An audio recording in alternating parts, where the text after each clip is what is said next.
ইতিমধ্যেই ভোটের দামামা বেজে গিয়েছে। শাসক দল থেকে বিরোধী দল সকলেই মিটিং মিছিল প্রচারে ব্যস্ত। কিছুদিন আগে মুখ্যমন্ত্রী মমতা বন্দ্যোপাধ্যায় এবং অভিষেক বন্দ্যোপাধ্যায়ের নেতৃত্বে ব্রিগেড সমাবেশের ডাক দেওয়া হয়েছিল, যার নাম দেওয়া হয়েছিল জনগণ। আর সেদিনই তৃণমূলের পক্ষ থেকে 42টি আসনের প্রার্থী ঘোষণা করা হয়। তার পরের দিন থেকেই শুরু হয়েছে প্রচার পর্ব। আমরা সকলেই জানি বীরভূমে কেষ্টর খেলা চলে, কিন্তু সেই কেষ্টই এখন তিহার জেলে। তাহলে সেখানকার ভোট প্রচার হবে কি করে? প্রশ্ন তো সকলের মধ্যে। কিন্তু হ্যাঁ, এবার তৃণমূল কংগ্রেসের পক্ষ থেকে বীরভূম লোকসভা কেন্দ্রের শতাব্দী রায়কে প্রার্থী করা হলো। এবার বীরভূম থেকে লড়বে বিশিষ্ট অভিনেত্রী তথা লড়াকু মহিলা শতাব্দী রায়।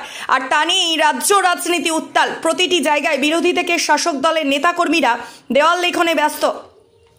এদিন দেখা যায় বীরভূমের শতাব্দী রায়ের সেই একই চিত্র। তার সমর্থনে শুরু হয়ে গিয়েছে প্রচার ও দেওয়াল লিখনও। আর সেই দেওয়াল লেখনে লেখা ছিল তিহারে বসেই খেলা হবে। আর তাকে ঘিরে শুরু হয়েছে জোর জল্পনা। এই বিষয় নিয়ে আমাদের প্রতিনিধিরা কথা বললেন বিজেপির বিধায়ক অনুপ কুমার সাহার সাথে।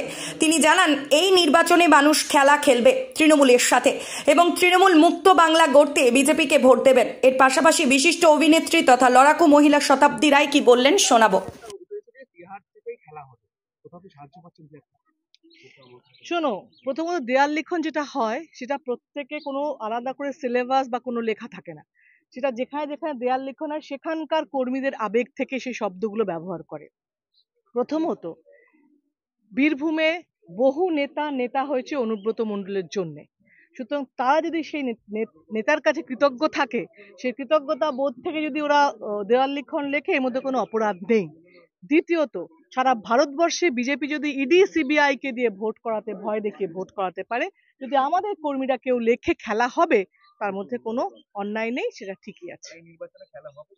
খেলা তো হবে সবসময়, আমাদের স্লোগান এটা খেলা হবে তো না।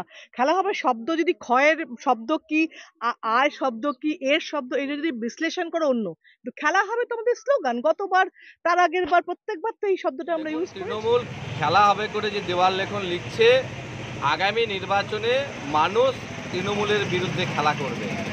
অনুব্রত মণ্ডলকে এতটাই ভয় পেয়েছে যে তার ছবি পর্যন্ত আজকে সরিয়ে দিয়েছে প্রত্যেকটা জায়গা থেকে। আগামী দিনে মানুষের মনেও থাকবে না। তৃণমূল মুক্ত বাংলা গড়ার সংকল্প ভারতীয় জনতা পার্টি যে নিয়েছে, আগামী দিনে মানুষ আগামী যে নির্বাচন আছে বিপুল ভোটে এই তৃণমূলকে বিদায় দেবে এবং আগামী নির্বাচনে বীরভূম লোকসভা থেকে লক্ষাধিক ভোটে ভারতীয় জনতা পার্টির মনোনীত প্রার্থী জয়লাভ করবে।